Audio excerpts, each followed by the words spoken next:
முதுபெரும் கம்யூனிஸ்ட் தலைவர் நல்லக்கண்ணு காலமானார். சென்னை ராஜீவ்காந்தி அரசு மருத்துவமனையில் உயிர் பிரிந்தது. முக்கிய உடல் உறுப்புகள் அனைத்தும் செயல் இழந்ததால் நல்லக்கண்ணு உயிரிழப்பு. பிற்பகல் 1:55 மணி அளவில் உயிர் பிரிந்ததாக ராஜீவ்காந்தி அரசு மருத்துவமனை அறிக்கை.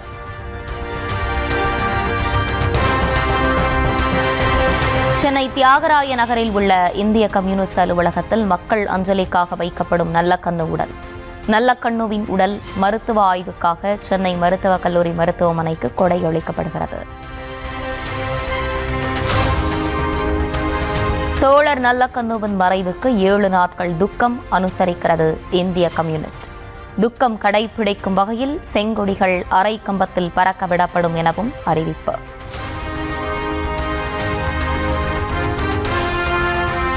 நம் சமகாலத்தில் வாழ்ந்த சமரசமற்ற போராளி நல்லக்கண்ணு என முதலமைச்சர் மு.க. ஸ்டாலின் புகழஞ்சலி.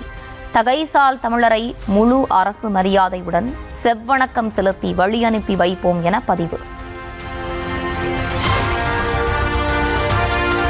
தனக்கென வாழாமல் பிறர்க்கென வாழ்ந்த சிறந்த பண்பாளர் நல்லக்கண்ணு என அதிமுக பொதுச் செயலாளர் இபிஎஸ் இரங்கல். ஜெயலலிதாவின் பேரன்பை பெற்றவர், அனைவரிடத்திலும் அன்போடும் பாசத்தோடும் பழகக்கூடியவர் எனவும் புகழஞ்சலி.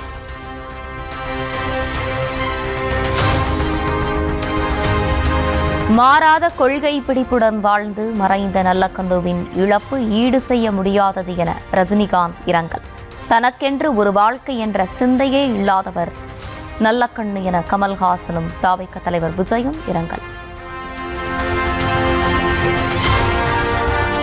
நல்லக்கண்ணு மறைவுக்கு கட்சி கடந்து அரசியல் தலைவர்கள் பலரும் புகழஞ்சலி.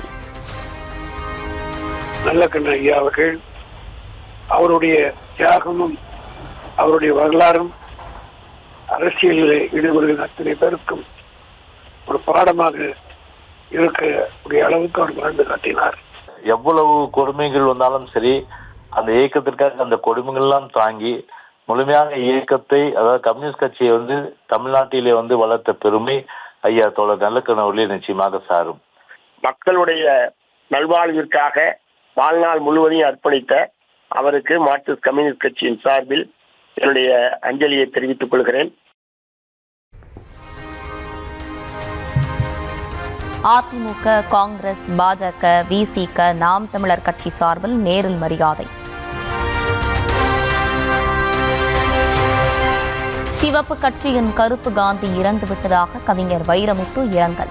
எதிர்காலத்தில் இறந்தவர்களை மீட்டுருவாக்கும் தொழில்நுட்பம் கண்டறிந்தால் நல்லக்கண்ணுவின் மீட்பையே நாடு கேட்கும் என உருக்கமாக பதிவு.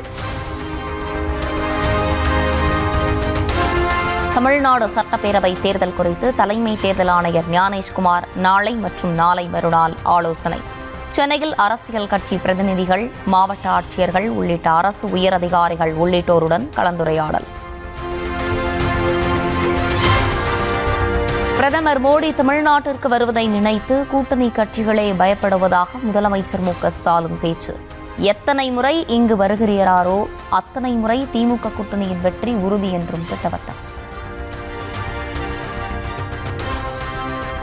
சில தேர்தல் நேரத்தில் மட்டும் உங்களை வட்டம் அடிப்பாங்க.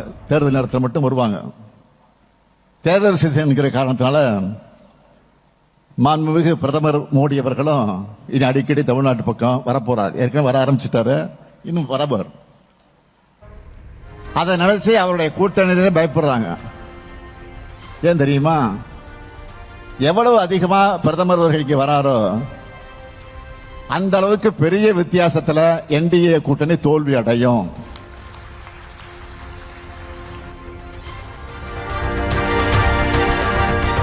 மகாராஷ்டிரா, அசாம், மணிப்பூர், பீகார் என பாஜக ஆளும் மாநிலங்களில் எல்லாம் சிறுபான்மையினருக்கு எதிரான குற்றங்கள் அதிகரிப்பதாக முதலமைச்சர் குற்றச்சாட்டு.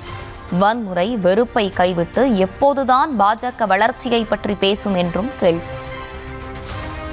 அண்மையில் கிறிஸ்துமஸ் பண்டிகையின் போது இந்தியா முழுக்க கிறிஸ்தவர்கள் மேல தாக்குதல் நடத்தப்பட்டுச்சு. மகாராஷ்டிராவில் பிற்படுத்தப்பட்ட முஸ்லிம்களுக்கு இடஒதுக்கீடு ரத்து. மணிப்பூர் இன்னும் பற்றி எரியுது. அசாமில் இன்னும் மோசம். அந்த மாநிலத்தினுடைய பாஜக முதலமைச்சர் தான் வகிக்கக்கூடிய பொறுப்பை மாண்பை மறந்து முஸ்லிம்கள் மேல வெளிப்படையா வெறுப்பை கக்குகிறார். பீகார்ல துணை முதலமைச்சர் என்ன சொல்லி இருக்கிறார் தெரியுமா? பள்ளிக்கூடங்களுக்கு பக்கத்துல இறைச்சி கடைகள் இருந்தா அகற்றுவோம்னு பேசி இருக்கிறார். நாம என்ன சாப்பிடணும்னு முடிவு பண்றதுக்கு இவங்க யாரு? இப்படி ஒரு நிலையை தமிழ்நாட்டிலையும் கட்டமைத்து விடத்தான் அவங்க தவிக்கிறாங்க. நான் வெளிப்படையாவே பாஜகவினரை கேட்கிறேன், எப்பதான் நீங்க வன்முறையை விட்டு வளர்ச்சி பத்தியே பேசுவீங்க? எப்பதான் வெறுப்பையும் பிரிவினையும் விதைக்கிற முயற்சிகளை நிறுத்திட்டு தமிழ்நாட்டுக்கு நல்ல விஷயம் பற்றி பேச போறீங்க, யோசிப்பீங்க? தொடர்ந்து தமிழ்நாட்டை குறை சொல்லி பேசுறீங்க.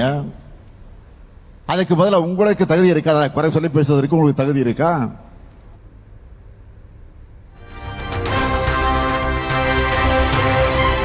குஜராத் மெட்ரோவுக்கு ஒப்புதல் தரும் மத்திய அமைச்சரவை தமிழ்நாட்டு திட்டங்களுக்கு ஒப்புதல் தர மறுப்பதாக முதலமைச்சர் மு.க. ஸ்டாலின் குற்றச்சாட்டு. தமிழ்நாட்டை செயின்ட் ஜார்ஜ் கோட்டை தான் ஆள வேண்டுமே தவிர டெல்லி செங்கோட்டை அல்ல என்றும் ஆவேசம். அமைச்சரவை கூட்டத்தில் குஜராத் மாநில மெட்ரோ திட்டத்துக்கு ஒப்புதல் வழங்கியிருக்காங்க. ஆனா தமிழ்நாட்டுக்கு எதுவும் இல்லை. தேர்தல் வருதேன்னு பட்ஜெட்லயும் ஒண்ணும் இல்லை. தமிழ்நாட்டுக்கு போக போறமேன்னு அமைச்சரவை கூட்டத்திலே நம்ம கோரிக்கை ஒன்றுக்கு கூட ஒப்புதல் தரல. அதனால்தான் நான் அடிக்கடி சொல்றேன், இந்த தேர்தல் என்பது தமிழ்நாடு வெர்சஸ் என்டிஏ. தமிழ்நாடு சேஞ்சாதி கோட்டையிலிருந்து ஆளப்படணும், டெல்லியிலிருந்து ஆளப்படக்கூடிய நிலை வரக்கூடாது. இதை தீர்மானிப்பதற்கான தேர்தல் தான்.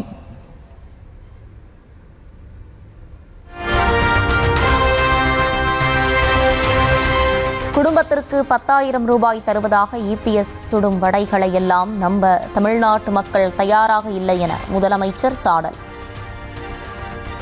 ஒருத்தர் நாட்டு மக்கள் எல்லோருக்கும் ஒவ்வொருத்தருக்கும் 15 லட்சம் ரூபாய் தருவேன்னு வடை சுட்ட மாதிரி பழனிசாமி அவர்களும் வாய்க்கு வந்தபடி வெரைட்டியா இப்ப வடை சுட்டு இருக்காரு.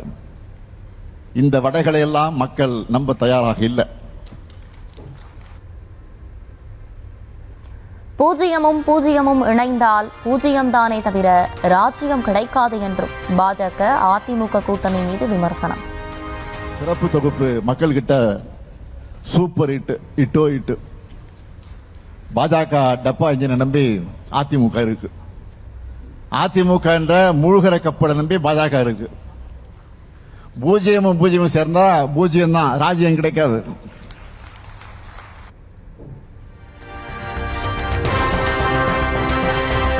சென்னையில் மதுரவாயல் மற்றும் பூந்தமல்லி தொகுதிகளில் எடப்பாடி பழனிசாமி இன்று மாலை தேர்தல் பரப்புரை. மக்களை காப்போம், தமிழகத்தை மீட்போம் என்ற தலைப்பில் வாக்கு சேகரிக்கிறார்.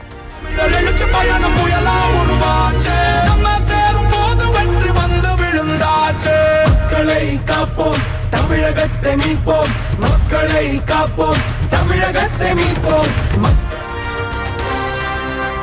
சட்டமன்ற தேர்தல் கூட்டணி தொடர்பாக தனது தொண்டர்களுக்கு பாமக நிறுவனர் ராமதாஸ் கடிதம்.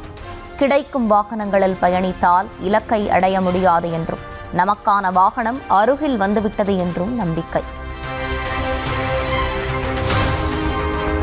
பாமகவின் கொடி மற்றும் சின்னத்தை பயன்படுத்த அன்புமணிக்கு தடை விதிக்க கோரி ராமதாஸ் தாக்கல் செய்த வழக்கு. தேர்தல் ஆணையம் மற்றும் அன்புமணி தரப்பில் பதில் மனு தாக்கல் செய்ய சென்னை உரிமையியல் நீதிமன்றம் உத்தரவு.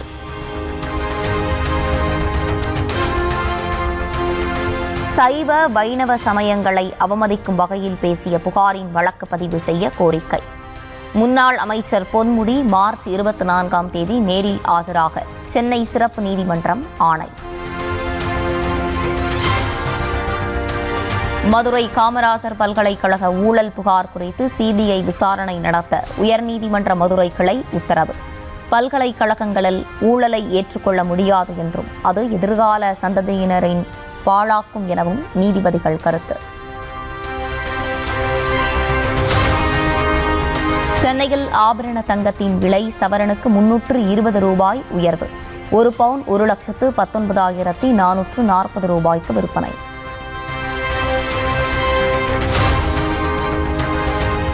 சென்னையில் கிராமுக்கு 40 ரூபாய் அதிகரித்த ஆபரண தங்கத்தின் விலை 1 கிராம் 14,930 ரூபாய்க்கு விற்பனை.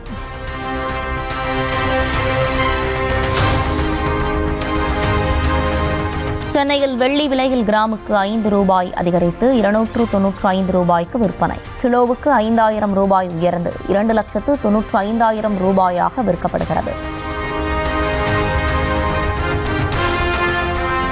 சேலம் பழைய பேருந்து நிலையத்தில் பயன்பாடற்று கிடக்கும் கடை வளாகத்தில் அதிகரிக்கும் சட்டவிரோத செயல்கள். ஆசை வார்த்தை கூறி மாணவிகளை அழைத்து வந்து சமூக விரோதிகள் அத்துமீறும் காட்சிகள் வெளியாகி அதிர்ச்சி.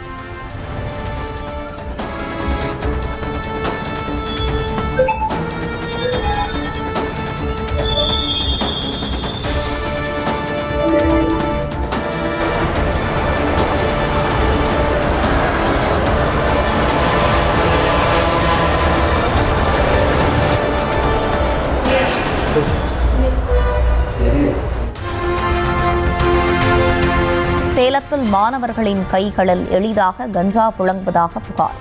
மாணவர்கள் ஒன்றாக சேர்ந்து கஞ்சா புகைக்கும் வீடியோ வெளியாகி அதிர்ச்சி.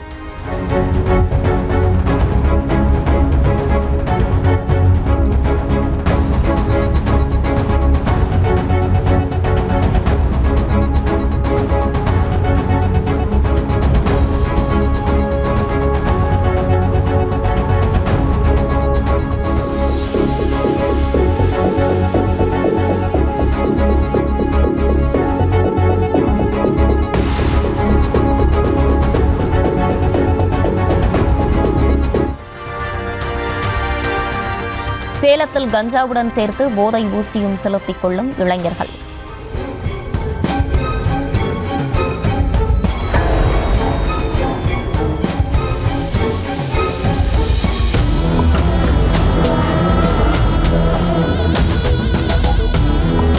ஆட்சியரகம் அருகே அமைந்துள்ள பழைய பேருந்து நிலைய வளாகத்தில் திகில் சம்பவங்கள்.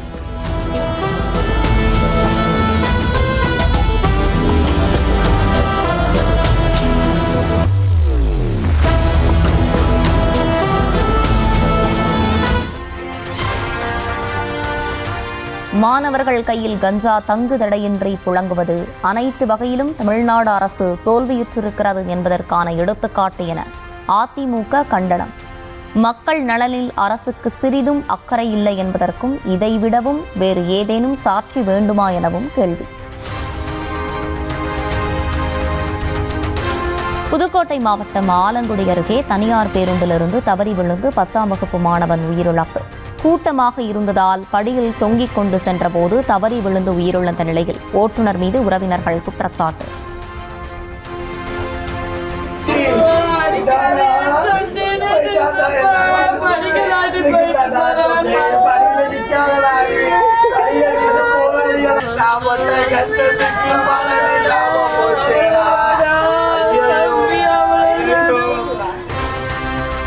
கோவை மாவட்டம் பொள்ளாச்சி சுற்றுவட்டார பகுதிகளில் சூறை காற்றுடன் கொட்டிய கனமழை. 2000த்திற்கும் மேற்பட்ட வாழை மரங்கள் சேதமடைந்ததால் நிவாரணம் வழங்க விவசாயிகள் கோரிக்கை. தமிழகத்தில் உள்ள ஆதீனம் மற்றும் மடங்களுக்கு சொந்தமான சொத்துக்களில் உள்ள ஆக்கிரமிப்புகளை 12 வாரத்திற்குள் அகற்ற உத்தரவு. தமிழகத்தில் உள்ள அனைத்து ஆதீனங்கள் மற்றும் மடாதிபதிகளை பிரதிவாதிகளாக சேர்க்கவும் உயர்நீதிமன்றம் ஆணை. 2 நாள் அரசுமுறை பயணமாக இஸ்ரேல் சென்ற பிரதமர் மோடிக்கு சிவப்பு கம்பளம் விரித்து வரவேற்பு. தெல் அவிவ் விமான நிலையத்திற்கு நேரில் சென்று வரவேற்றார் இஸ்ரேல் பிரதமர் பெஞ்சமின் நெதன்யாகு.